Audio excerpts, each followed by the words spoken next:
Hi, welcome to my reload bench. So today it is -4 degrees outside, feels like -27, so it's definitely an indoor day. I decided to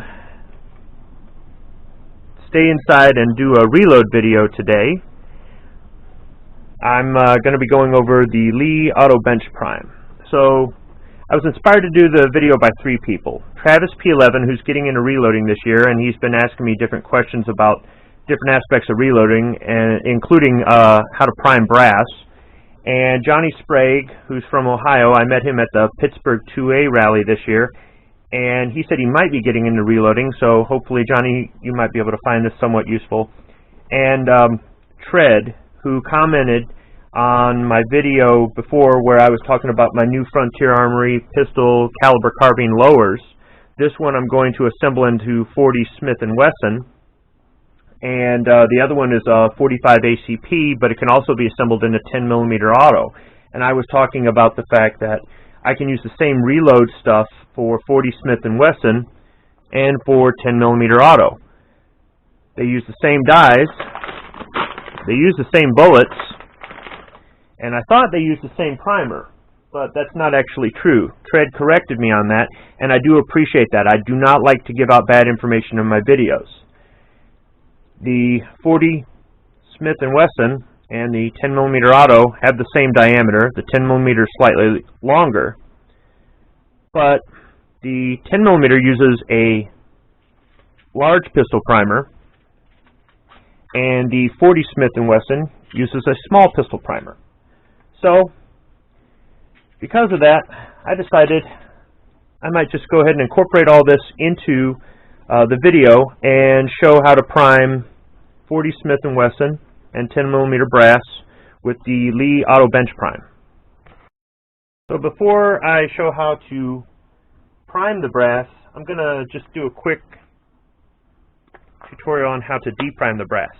So this is a Lee universal decapping die. When you get a set of reload dies, you'll have a die that'll reshape, resize the brass, and it usually has a decapping pin in it, and it'll remove the old primer.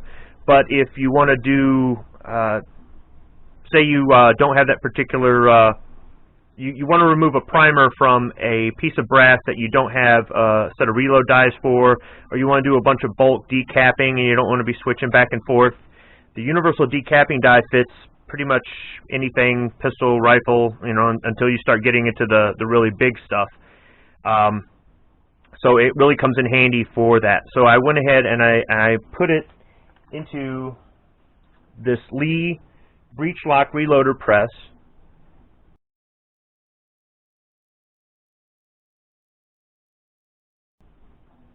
Which is about the most affordable single stage press you can get.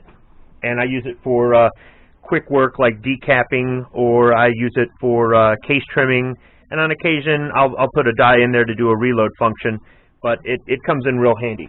So I'm going to go ahead and put a shell holder in there. Now this is a Lee die and this is a Lee press, but this is a Lyman shell holder, but that's alright though.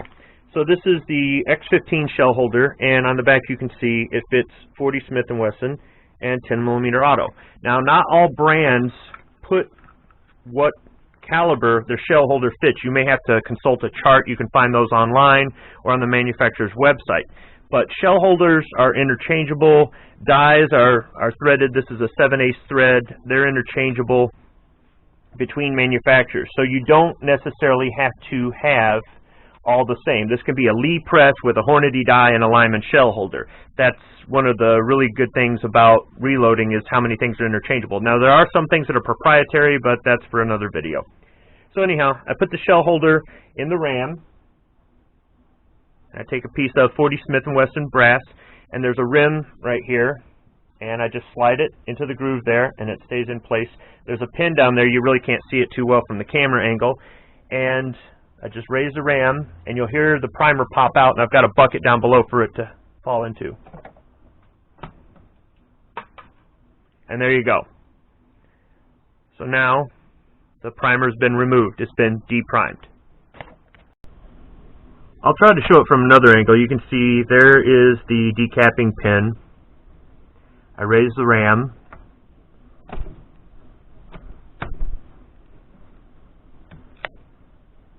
And the primer is out. Okay, so now down to explaining the auto bench prime.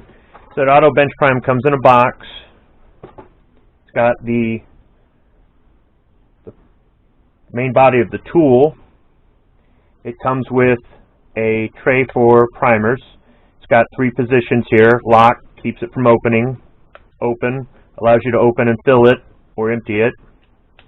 And when you slide it into the slot here for this adapter, you move it to the on position and the primers fall through. So the next piece is the adapter, and you've got one for large primers and small primers. It'll say on the side SM for small. You really can't see that with the camera. And LG for large. Now the original set had these transparent plastic springs, and I don't know if the light will show it very well, probably not with me putting a shadow on it, but this one is broken. I've had 2 of these wear out where these plastic springs are just broken, so probably really hard to see here, but this one, all the rows are complete, and that one is broken. So Lee sells an update kit, and it comes with 2 trays and a large and small adapter.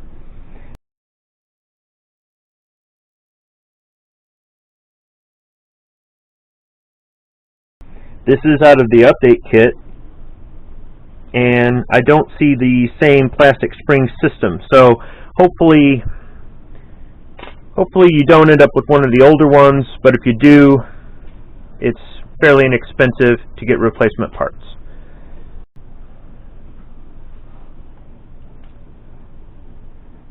So in order to place the case into the auto bench prime, you have to have a special shell holder. Lee sells this kit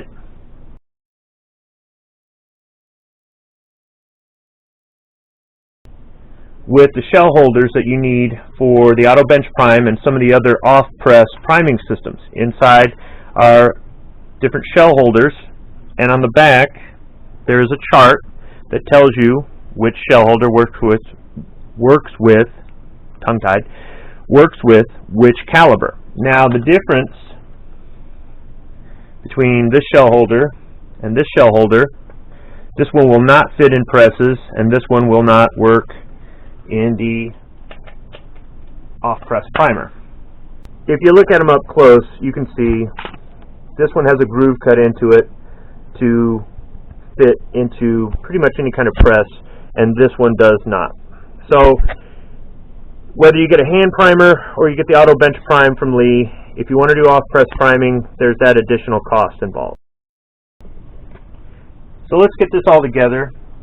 So we're going to go ahead and we're going to prime the 40 Smith & Wesson, and that uses a small primer. So you find the adapter with the SM on it. You slide it into the body. This is shell holder number 19, and that's what's required for 40 Smith & Wesson or 10mm auto. We've got our cases with no primers, and we've got some primers. So what you do with your primers is you just put them in the tray. Doesn't matter how you put them in there. Primers come in these sleeves when you buy them.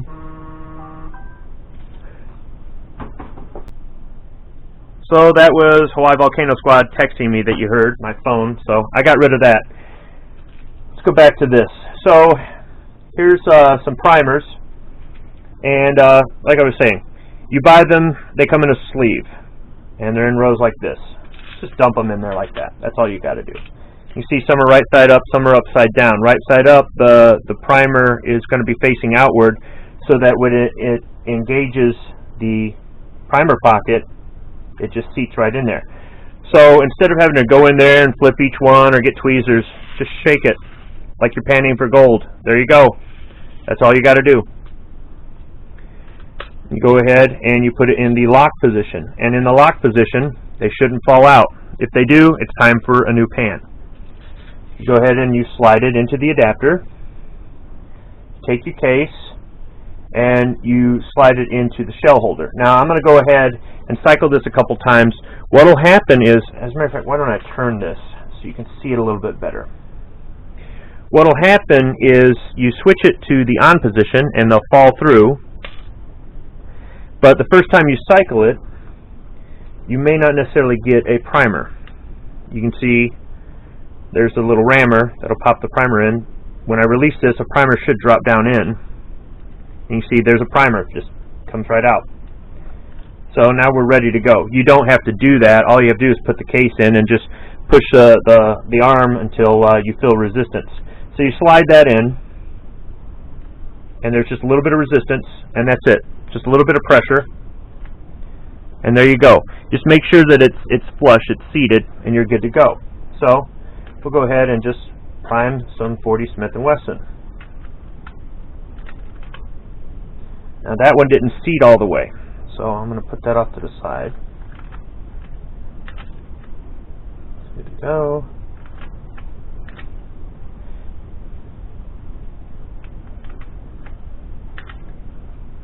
Okay, so I'm going to go ahead and I'm going to move it to the lock position, and we'll open it up. Used up all of them, so let's just go ahead and cycle them all through.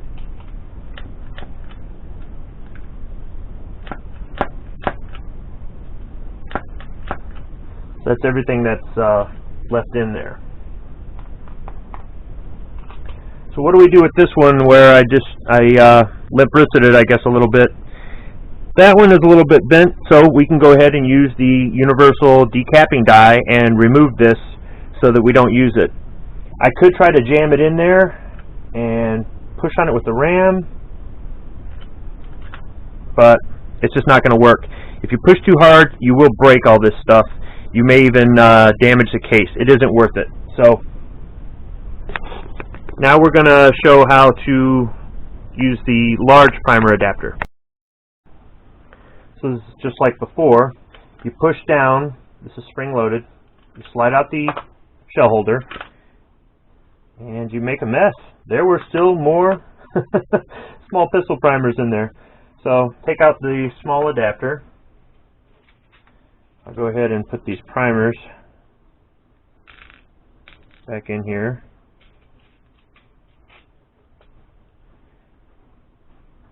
And we'll go ahead and we'll put the large adapter in place. Push down, slide the shell holder in the slot. Let's get a few large pistol primers here. That's plenty. Pan for gold again.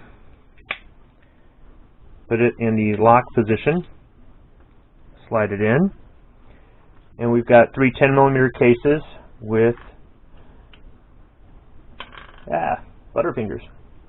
No primers in them, so go ahead and slide that in. First time, no effort. There's no resistance. It definitely didn't prime it. Next time, nothing. Oh, why not? Because I didn't turn it on. How about if I do that?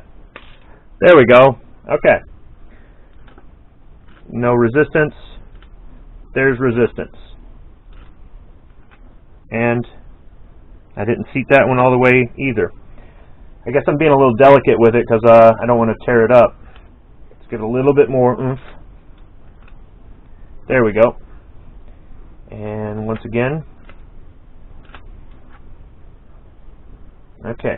So this one, I'm going to go ahead and I'm going to remove this primer and dispose of it.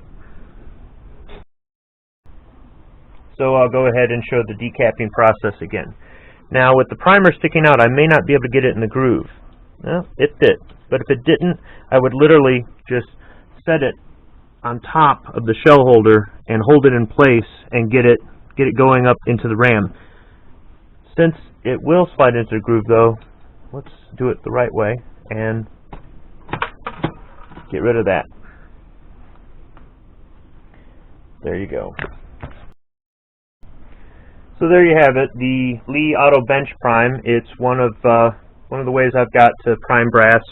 And you can see here's the 10mm auto with the large pistol primer, and here's the 40 Smith & Wesson with the small pistol primer. Thanks for watching.